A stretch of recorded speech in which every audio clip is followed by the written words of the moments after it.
आज की क्लास के अंदर मैं कवर कराने वाला हूं सर्कल चैप्टर की वो थ्योरम जो एग्जाम में 5 नंबर की आनी ही आनी है। क्लियर। और इसके बिना सर्कल चैप्टर के एक्स्ट्रा क्वेश्चन क्या केस स्टडी भी नहीं होती है। तो कौन सी थ्योरम है जरा देखते हैं कि थ्योरम क्या कह रही है हमारे पास। थ्योरम कहती है जो भी एंगल बनाए जा रहे हैं बाय द आर्क, आर्क के द्वारा एट अ सेंटर पर, ठीक है, कि भाई हमारी आर्क क्या होती है, आप सबको पता है आर्क क्या होती है। जैसे ये हमारी सर्कल है तो ये हमारा आर्क कहलाता है। तो इस आर्क के द्वारा जो भी एंगल बनाया जाता है, कहां पर बनाया जाता है, सेंटर पे। कहां पर बनाया जाता है, सेंटर पे। क्लियर। जो भी एंगल बनाया जा रहा है कहां पर, सेंटर पर। क्लियर हुई बात। तो ये कहना चाहता है एक तरीके से कि भाई जो भी एंगल बनाया जाता है कहां पर, सेंटर पर, सेंटर पर, वो डबल होता है। वो क्या होता है हमारा, डबल होता है। क्या होता है, डबल होता है। किस चीज का डबल होगा वो जानेंगे अभी। तो कहता है डबल होता है angle subtended by it, it का मतलब इसी आर्क के द्वारा, any point on the remaining part of the circle, कि सर्कल के रिमेनिंग पार्ट, रिमेनिंग का मतलब जो बचा हुआ पार्ट है, बचा हुआ पार्ट दिख गया। तो यहां पे जो भी एंगल बनेगा, जैसे ये लाइन आई, ठीक है, तो वो इस वाले एंगल का, इस वाले एंगल का क्या होगा, वो डबल होगा। क्लियर। ठीक है, मीनिंग क्लियर हुई। क्या कह रहा है भाई साहब, ये कह रहा है कि सर्कल में, सर्कल में कोई भी हमारी आर्क होती है, कोई भी हमारी क्या होती है, आर्क। तो आर्क के द्वारा सेंटर पर जो भी एंगल बनेगा, जो भी एंगल हमारा सेंटर पर बनेगा, ठीक है, जो भी एंगल हमारा सेंटर पर बनेगा वो डबल होगा। किसका डबल होगा, डबल किसका होगा, रिमेनिंग पार्ट, रिमेनिंग का मतलब जो येलो वाली लाइन है इसके बचे हुए पार्ट का डबल होगा। किसका डबल होगा, बचे हुए पार्ट का। ठीक है, तो उम्मीद है ये आपको मीनिंग क्लियर हो गई होगी। क्लियर। ठीक है, कि क्या कहता है कि भाई ये कह रहा है आपको कि जो भी सेंटर पे एंगल बनेगा वो remaining part of the circle, circle के बचे हुए पार्ट का क्या होता है, वो डबल होता है जहां भी वो एंगल बना रहा है हमारे पास। ठीक है, अब भाई प्रूफ करें कैसे। करने के लिए सबसे पहले तो गिवन डेट लिख लेते हैं हम कि क्या क्या बातें इसने दे रखी है। गिवन डेट, ठीक है, तो गिवन डेट के अंदर इसने मेरे को दे रखा है क्या, O is the centre of circle. क्या है, centre of circle. O is the centre of circle. Circle का क्या है, ये हमारा सेंटर है। अब जरा हम आ जाते हैं क्वेश्चंस पर कि क्वेश्चंस पे प्रूफ कैसे करें। तो प्रूफ करने से पहले हम अपनी एक कंस्ट्रक्शन कर लेते हैं। क्या कर लेते हैं हम, कंस्ट्रक्शन। ठीक है, अब कंस्ट्रक्शन क्या है भाई, कंस्ट्रक्शन है इसको इससे मिला दो कि जो O था, O को ज्वाइन कर लो, किससे ज्वाइंट कर दो, C से। किससे ज्वाइंट कर दो, C से। हमने O को C से ज्वाइंट कर दिया। क्लियर। फिर हमने क्या करा, O को प्रोड्यूस कर दिया। क्या कर दिया, प्रोड्यूस कर दिया। कहां तक प्रोड्यूस कर दिया, आगे तक, जिसका नाम दे दिया हमने D। ठीक है, अप टू D तक। कहां तक, D तक। पहली बात क्लियर हो गई होगी, उम्मीद है आपको। ठीक है, अब जरा चलते हैं हम आगे कि प्रूफ करें कैसे। प्रूफ करने के लिए हम क्या करते हैं, इधर एंगल के नाम दे देते हैं। ये इसका मैंने नाम दे दिया एंगल 1, इस वाले भाई साहब का नाम दे रहा हूं मैं एंगल 2, इस वाले भाई साहब का नाम दे रहा हूं एंगल 3, इस वाले भाई साहब का नाम दे रहा हूं एंगल 4।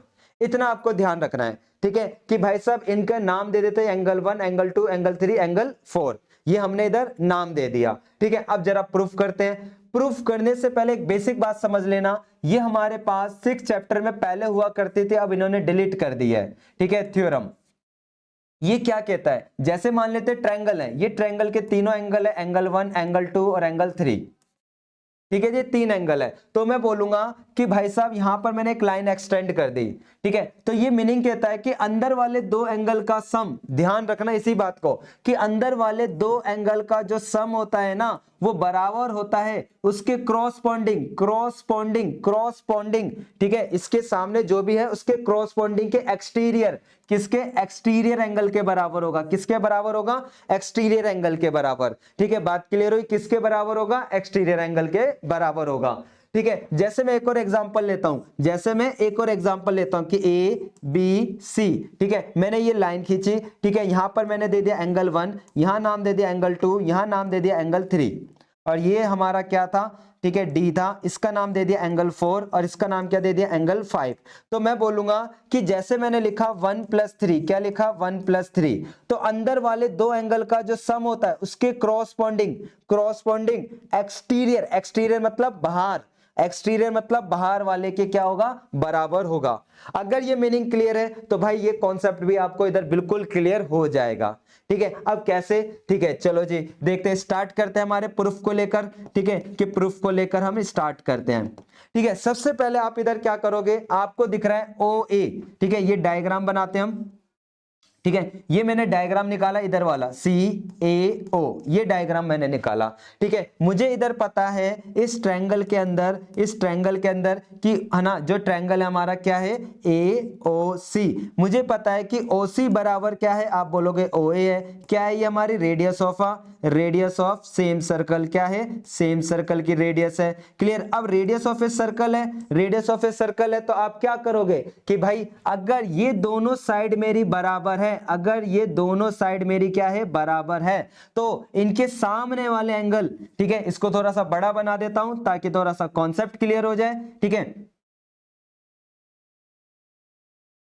ठीक है ए सी ओ, तो मुझे पता है ये वाली साइड इसके बराबर है, हमने 7 चैप्टर में भी पढ़ा था। ठीक है कि भाई अगर मेरी साइड बराबर है तो इसके सामने वाले, इसके सामने वाले, ठीक है इसके सामने वाले एंगल भी क्या होंगे, बराबर होंगे। तो मतलब आप बोल सकते हो कि 1 किसके बराबर होगा, 2 के बराबर होगा। रीजन क्या देगा बेटा जी, आप बोलोगे if sides are equal then corresponding angles are also equal,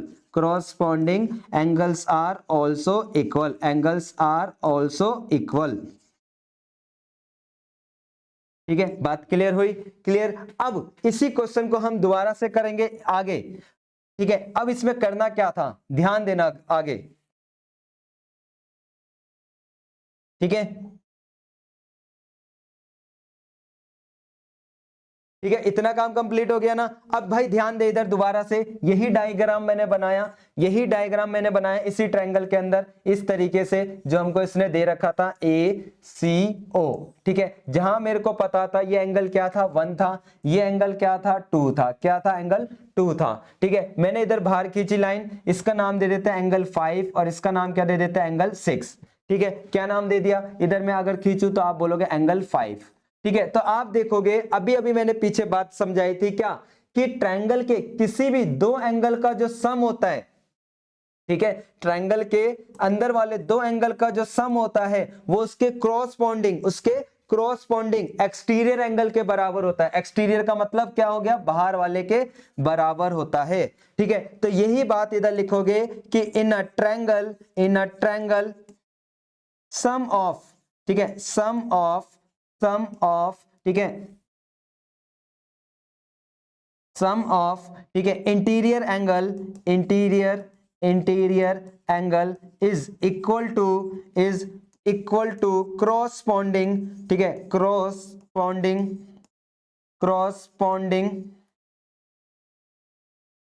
ठीक है क्रॉसपॉन्डिंग, ठीक है एक्सटीरियर एंगल किसके बराबर होगा, एक्सटीरियर एंगल के बराबर होगा। ठीक है जी, बात क्लियर हो गई। ठीक है, अब यहां पे ध्यान दो, मुझे जो प्रूफ करना है, प्रूफ क्या करना है, आप बोलोगे ये एओबी में कौन सा एंगल आ रहा है, आप बोलोगे 5 और 6 आ रहा है, एओबी में आ रहा है नहीं आ रहा। दूसरा क्या कहता है एसीबी कहां है, एसीबी इसमें कौन सा एंगल आ रहा है, आप बोलोगे भैया इधर एंगल आ रहा है 2 और इधर एंगल आ रहा है 3। तो मतलब मैं क्या समझा कि भाई 5 का काम है और 2 का काम है, 1 का कोई काम नहीं है, 1 का कोई काम नहीं है। तो मैंने देखा 1 किसके बराबर था, आप बोलोगे 2 के बराबर, तो इस 1 की जगह मैंने क्या लिख दिया, 2 लिख दिया, क्या लिख दिया 2 लिख दिया। और ये कितना हो जाएगा, आप बोलोगे 2 एंगल 2 हो जाएगा, और ये क्या आ गया हमारा 5 आ गया। ये बन गई मेरी क्या इक्वेशन 1। ठीक है, और अगर इस थ्योरम के अंदर इतना आपको कवर हो गया ना, इतना कवर हो गया तो समझ लो पूरी थ्योरम आपकी कंप्लीट हो गई है। ठीक है, जैसे कि जो काम आपने यहां किया ना, अगला काम वही मैं उस ट्रायंगल में उस साइड करने वाला हूं। ठीक है, अगले पेज पे ही कर रहा हूं मैं, कि जैसे कि मेरे को पता था ये हमारा दूसरा ट्रायंगल था, ठीक है ये हमारा दूसरा ट्रायंगल था इस तरीके से। ठीक है, ये था हमारा ओ था, ठीक है ये हमारा क्या था सी और ये क्या था बी था, ये था हमारा सी और ये क्या था हमारा बी था। अब आप देखोगे इधर क्या कि 4 और 3 नाम दे रखा था मैंने कि ये एंगल 3 है, ये हमारा क्या है एंगल 4 है। ठीक है, और ये मेरी बात कर रहा है कि इस वाले को, ठीक है इधर ठीक है। तो सबसे पहले तो आप लिखोगे इसी ट्रायंगल में वही कहानी कि जो ट्रायंगल है बीओसी, बीओसी, इसी ट्रायंगल के अंदर हम लिखेंगे क्या बात लिखेंगे कि भाई साहब जो ओबी थी वो किसके बराबर थी, ओसी के बराबर थी या नहीं थी?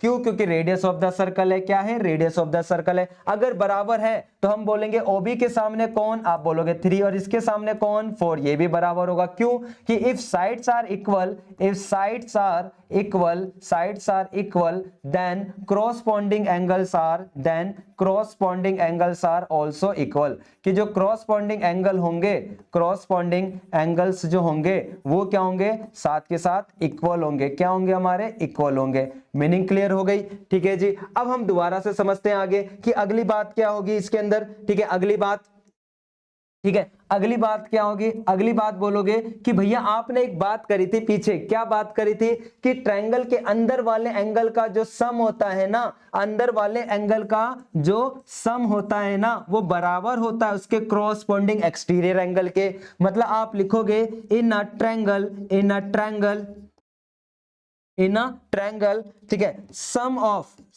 Of interior angle, interior angle is equal to, angle is equal to corresponding, ठीक है, क्रॉसपोंडिंग एक्सटीरियर एंगल के। किसके बराबर होगा? क्रॉसपोंडिंग एक्सटीरियर एंगल के बराबर होगा। क्लियर? अब मुझे पता था कि भाई प्रूफ करने में नीचे वाले एंगल का कोई काम नहीं है तो ऊपर वाले एंगल का नाम है। तो हम क्या करेंगे कि हम क्या करेंगे भाई, आप बोलोगे भैया 4 को भगा दो, क्या कर दो, 4 को भगा दो। भगाने के लिए क्या करेंगे, इधर 3 लिख देंगे। तो ये कितना आ गया, आप बोलोगे 2 एंगल 3 आ गया। किसके बराबर? एंगल 6 के बराबर आ गया। बात क्लियर हुई? ठीक है, ये बन गई हमारी क्या, इक्वेशन नंबर 2। क्या बन गई? Equation number 2। अब नोट कर पीछे के हिसाब से कि भाई जो पीछे डायग्राम था मुझे चाहिए था एओबी। क्या चाहिए था? एओबी। एओबी दिखा? एओबी आप बोलोगे हाँ भैया एओबी दिखा। मैं बोलूं एओबी बना कैसे होगा? एओबी बना कैसे होगा? आप बोलोगे भैया रफली वे में कि जो एओबी बनाया आपने, जो एओबी बनाया वो बना होगा मेरा 5 और 6 को ऐड करके। किसको? 5 और 6 को ऐड करके। लॉजिकल बात है। किस कैसे बना? 5 और 6 को ऐड करके। तो वही कहानी यहां पर है कि मैं समझा कि भाई साहब जो मेरी इक्वेशन 1 आई 5 वाली, ठीक है, और जो मेरी इक्वेशन 2 थी 6 वाली, इन दोनों को क्या करूंगा? आप बोलोगे ऐड करोगे। तो मैं बोलूंगा कि एडिंग करते हैं, एडिंग इक्वेशन 1 एंड इक्वेशन 2, इन दोनों को क्या कर दो भाई, ऐड कर दो। अब ऐड करते हैं, ठीक है। इक्वेशन 1 क्या थी? आप बोलोगे भैया इक्वेशन 1 ये थी हमारे पास, ठीक है, 2 एंगल 2 थी, ठीक है, और ये, ठीक है, और ये क्या था? 2 एंगल 3 था, और वो क्या थी हमारी 5 थी, और वो क्या थी हमारी 6 थी। इन दोनों में क्या कॉमन है? 2 कॉमन आ गया। एंगल 2 प्लस एंगल 3 बराबर, ये आ गया 5 प्लस का 6। अब नोट करो कि भाई अभी अभी मैंने बताया कि भाई 5 और 6 को जोड़ूंगा तो क्या मिल रहा था? एओबी मिल रहा था, नहीं मिल रहा था? चेक भी कर लो।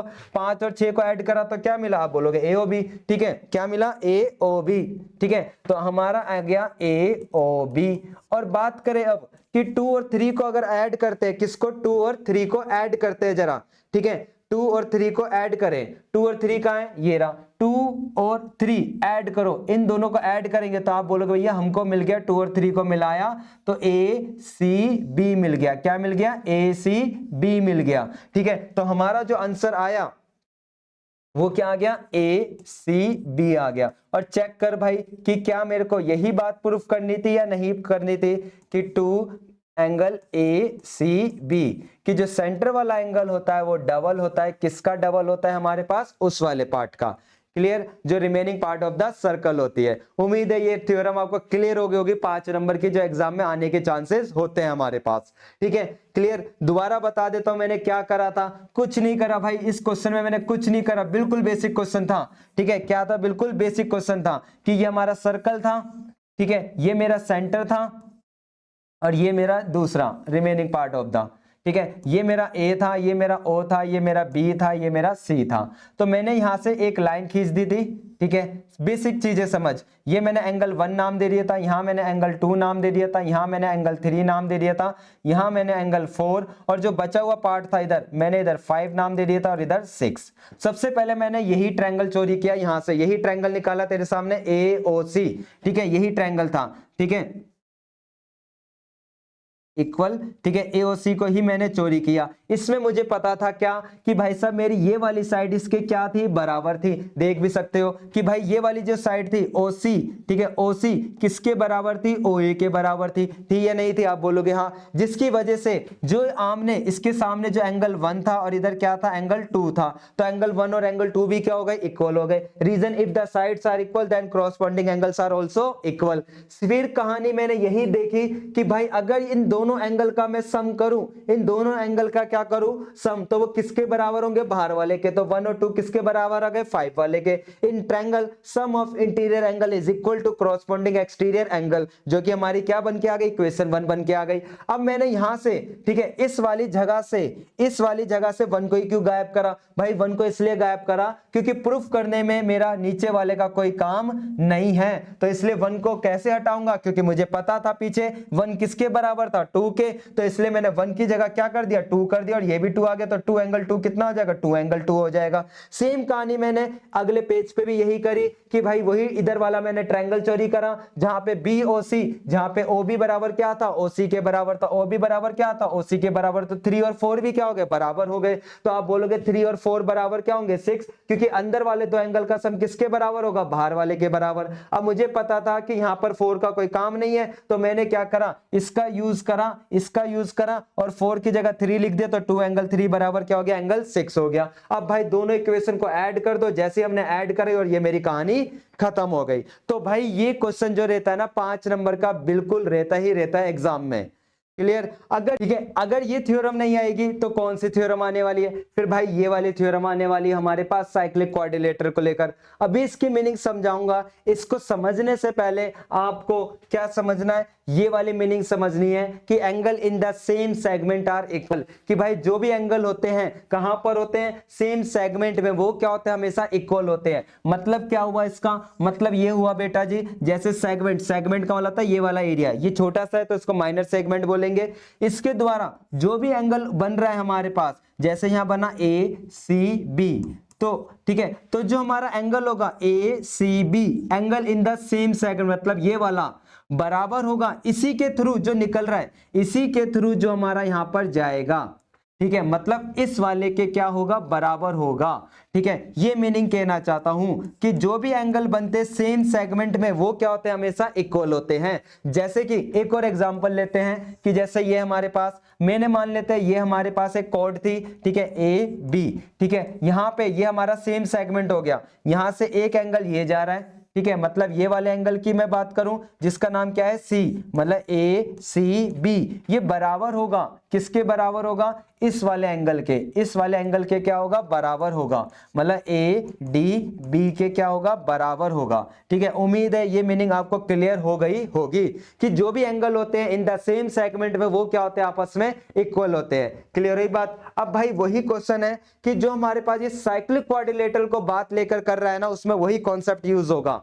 ठीक है, या तो मैं दोबारा बोल रहा हूं या तो पुरानी वाली थ्योरम आएगी जो अभी पीछे कराई थी 5 नंबर में, अदरवाइज ये वाली थ्योरम आने के चांसेस होते हैं। क्या कहता है कि जो सम होता है either pair of opposite angles of a cyclic quadrilateral. अरे भैया ये बात समझ नहीं आई, साइक्लिक क्वाड्रिलेटरल क्या है? अरे बेटा जी साइक्लिक क्वाड्रिलेटरल होता है कि एक सर्कल है, सर्कल के अंदर जो भी क्वाड्रिलेटरल बनता है, ठीक है, उसी को क्या कहते हैं हम, साइक्लिक क्वाड्रिलेटरल बोलते हैं। क्या बोलते हैं उसको, साइक्लिक क्वाड्रिलेटरल। तो ये कहना चाहता है कि भाई हमारे पास एक साइक्लिक क्वाड्रिलेटरल है, मतलब वो आपको ये बात दे रहा है, क्या बात दे रहा है कि ABCD एक साइक्लिक क्वाड्रिलेटरल है। क्या है ABCD? एक साइक्लिक क्वाड्रिलेटरल। ठीक है, कि भाई ABCD क्या है, एक हमारा साइक्लिक क्वाड्रिलेटरल है। ठीक है, ये बात आपको इसने क्या कर रखी है, दे रखी है।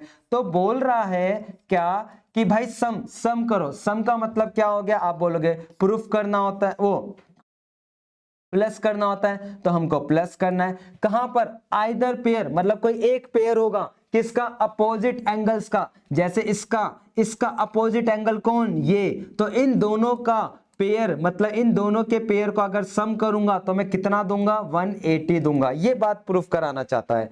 या फिर वो बोलेगा B और D को सम करेंगे तो कितना आएगा, 180 आएगा।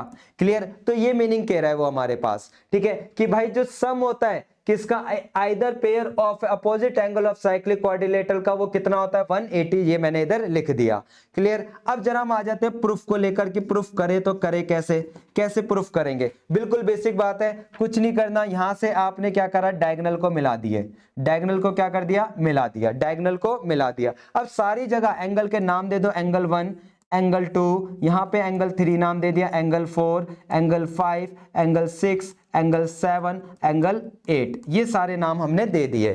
क्लियर, ठीक है। अब देख आगे, अब मैंने बोला कि अगर मेरी पहले, ठीक है ध्यान देना, अगर मैंने बोला कि ए बी क्या थी, ए बी क्या थी, कोड थी, इसके भी आप पे नोटिस कर, ए बी क्या है, मेरी कोड है, ये सर्कल हो गया, ए बी मेरी ये कोड थी, ठीक है। इसी पे चेक करते हैं हमारा एंगल बन रहा है, कोई एंगल बन रहा है, आप बोलोगे हाँ भैया बन तो रहा है, कौन सा वाला, डी वाला। और कौन सा बन रहा है, आप बोलोगे भैया एक और बन रहा है, कौन सा वाला, सी वाला। मैं बोलूं डी वाला कितना है, आप बोलोगे 7, ये कितना है, आप बोलोगे 4 है या नहीं है। तो आप बोलोगे कि भैया जी जो हमारा एंगल है, ठीक है 7 और जो 4 है वो इक्वल होगा। मैं पूछूं क्यों होगा, तो आप बोलोगे ये angle in a same segment, angle in a same segment are equal, same segment are equal, are equal, कि जो भी एंगल होते हैं कहां पर, सेम सेगमेंट में, वो हमेशा क्या होते हैं, इक्वल होते हैं। अब आप मेरे से लड़ो भैया आपने कोड ए बी ही क्यों ली, ऐसा भी तो हो सकता था कोड बी सी हो जाए। मैं बोलूंगा हाँ बेटा जी ये भी हो सकता था। तो अगली बार आप क्या करोगे, कोड बना दोगे बी सी को लेकर, किसको लेकर, बी और सी को लेकर। इसके भी पे आपने देखा कि एक लाइन इससे जा रही है जिसका नाम हो गया ए, ठीक है, जहां पर एंगल 1 है, फिर इधर से ही हमारे पास जा रही है जिसका नाम क्या हो गया, डी हो गया। क्या नाम हो गया, डी हो गया। इधर आप देखोगे इधर कौन सा एंगल है, 6 है, तो आप इधर भी लिख सकते हो कि अगर मेरी कोड कौन सी होती है, बीसी होती है, कौन सी होती है, बीसी होती है। तो अगर कोड बीसी है तो एंगल 1 बराबर क्या हो जाएगा, आप बोलोगे एंगल 6 हो जाएगा, 1 बराबर क्या हो जाएगा, 6 हो जाएगा। वही कहानी कि angle in a same segment, angle in a same segment are equal, same segment are equal, segment are equal हो गया। क्लियर हुई बात इधर, ठीक है, क्लियर, ठीक है। उम्मीद है यहां तक बात क्लियर हो गई। सेम बात आप मेरे से ये भी बोल सकते हो, अरे भैया आपने बीसी को ही कोड क्यों लिया, आप तो कोड ऐसा भी कर सकते थे, कोड आपकी सीडी भी हो सकती थी, हो सकती थी, नहीं हो सकती थी। तो मैंने देखा इसके बिहाफ पे कौन सा एंगल बन रहा है, आप बोलोगे यहां पर ए बन रहा है और एक यहां पर भी बन रहा है बेटा जी। जहां पे इस वाले का नाम क्या था, आप बोलोगे 8 था, और इस वाले का नाम क्या था, आप बोलोगे 3 होगा। तो आप वही कहानी चेप दोगे कि अगर मेरी कोड, ठीक है, कोड कौन सी है हमारे पास, आप बोलोगे भैया कोड सी डी थी, कोड कौन थी, सी डी थी। तो एंगल 3 बराबर क्या हो गया, आप बोलोगे एंगल 8 हो गया। कैसे हो गया, वही कहानी कि angle in a same segment are equal, लिख दोगे रीजन। अब आप ऐसे भी तो बोल सकते थे, भैया आपने कोड ए बी ले ली, बी डी ले ली, सी डी ले ली, ऐसे तो कोड ए बी भी हो सकती थी या नहीं हो सकती थी, आप बोलोगे हाँ भैया कोड तो ए बी भी हो सकती थी, कोड ए भी हो सकती थी, ठीक है। तो हमने ए बी कोड ले ली, क्या ले ली, ए बी कोड ले ली, सॉरी ए डी। अब मैं एडी से लाइन खींचा, एक लाइन इधर खींचा, ठीक है, एक एंगल यहां बन रहा है और एक एंगल यहां बन रहा है। देख नोटिस कर कौन सा एंगल होगा, आप बोलोगे यहाँ पे 5 और यहाँ पर क्या होगा 2 होगा। क्लियर। तो आप वही कहानी इधर बोल सकते हो कि इधर भी यही कहानी लिखोगे कि अगर मेरी कोड कौन सी होती, एडी होती, तो इस बिहाफ पे 5 किसके बराबर होता, आप बोलते 2 होगा। Reason angle in a same segment are equal, angle in same segment are equal, पूरा वही रीजन लिखना है आपको। क्लियर, ठीक है जी। यहां तो कोई दिक्कत, आप बोलोगे नहीं भैया। अब यहां से मैं एक बात पूछूं आपसे, ठीक है, यहां से मैं आपसे एक बात पूछता हूं, क्या कि भाई साहब आपको पता है क्या कि क्वाड्रिलेटरल जो होता है, क्वाड्रिलेटरल के चारों एंगल का सम कितना होता है बेटा जी, आप बोलोगे भैया क्वाड्रिलेटरल के चारों एंगल का सम हमारा, ठीक है, हमारा 360 होता है। कितना होता है, 360। कितना होता है, 360 होता है। मैंने इधर लिख दिया 360। कोई दिक्कत, आप बोलोगे नहीं। अब देख भाई तेरे को प्रूफ क्या करना है, आप बोलोगे भैया एंगल ए और एंगल सी प्रूफ करना है, ठीक है, एंगल ए और एंगल सी मुझे प्रूफ करना है। तो इसका मतलब मैं क्या समझा, बी को भगाना होगा और डी को भगाना होगा। अब भगेगा कैसे, पहले ये नोट करता हूं कि बी बना कैसे, बी बना किसको मिलाकर, आप बोलोगे भैया जो बी बना है वो 2 और 3 को मिलाकर बना है, किसको, 2 और 3 को, तो मैंने 2 और 3 लिख दिया। चल भाई सी अपनी जगह। मैं पूछूं बेटा जी डी किसको मिलाकर बना, आप बोलोगे 6 और 7 को मिलाकर, ठीक है जी 6 और 7 को मिलाकर 360। अब मुझे पता था इनको भगाना है, अब भगाऊंगा तो तब जब उसका रिप्लेसमेंट पता हो, है ना। अब भाई इसका रिप्लेसमेंट ढूंढते हैं, हमने ढूंढा 2 का रिप्लेसमेंट कौन है, 2 का रिप्लेसमेंट ढूंढो कहां पर है, 2 का रिप्लेसमेंट ढूंढो कहां पर है, 2 का रिप्लेसमेंट, आप बोलोगे ये 2 का रिप्लेसमेंट 5 था तो हमने 5 लिख दिया। 3 को भी भगाना है बेटा जी, 3 का रिप्लेसमेंट कौन था, आप बोलोगे 8 था, सी को तो नहीं भगाना। 6 का रिप्लेसमेंट ढूंढो, 6 का रिप्लेसमेंट आप बोलोगे 1 था, और मैं पूछू बेटा जी 7 का रिप्लेसमेंट, आप बोलोगे 4 था, कोई दिक्कत, आप बोलोगे नहीं भैया। अब नोट कर कि अगर मैं 5 के साथ 8 को जोड़ूं, 5 कहां है ये रहा और 8 कहां है ये रहा, जुड़ेगा नहीं, ठीक है जी। 5 के साथ फिर हम किसको जोड़ते हैं, जरा चेक करते हैं, वहां 4 था, 5 और 4 को हम अगर ऐड करें, 5 और 4 को अगर हम ऐड करें तो क्या मिलेगा, आप बोलोगे एंगल सी मिलेगा, क्या मिलेगा, एंगल सी मिलेगा, एंगल सी आ गया। और ऐसे में बोलूं कि इस वाले को 8, ठीक है, 8 को 1 के साथ जोड़ो, क्या मिलेगा, 8 और 1, आप बोलोगे एंगल ए मिलेगा, क्या मिलेगा, एंगल ए। और बगल में क्या चल रहा था, ये सी चल रहा था, चलने दिया, और कितना था, 360 था, कितना हो जाएगा, आप बोलोगे 2 एंगल ए हो जाएगा। ये कितना हो जाएगा, 2 एंगल सी हो जाएगा। अब भाई मेरे को पता है इसके अंदर कि भाई क्या कॉमन आ रहा है, आप बोलोगे 2 कॉमन आ रहा है, तो angle A plus angle C बराबर 360, और जो कट रहा है वो आपने काट दिया। तो आंसर क्या आ गया, आप बोलोगे ए प्लस सी की वैल्यू कितनी आ गई, 180 आ गई। क्लियर, और यही बात मुझे प्रूफ करनी थी, आप चेक कर सकते हो। और इसी प्रकार आप लिख दोगे सिमिलरली, ठीक है, जो बी और डी भी होगा वो कितना होगा, आप बोलोगे 180 होगा। क्लियर, उम्मीद है कि आपको ये दोनों थ्योरम अच्छे से कवर हो गई होगी।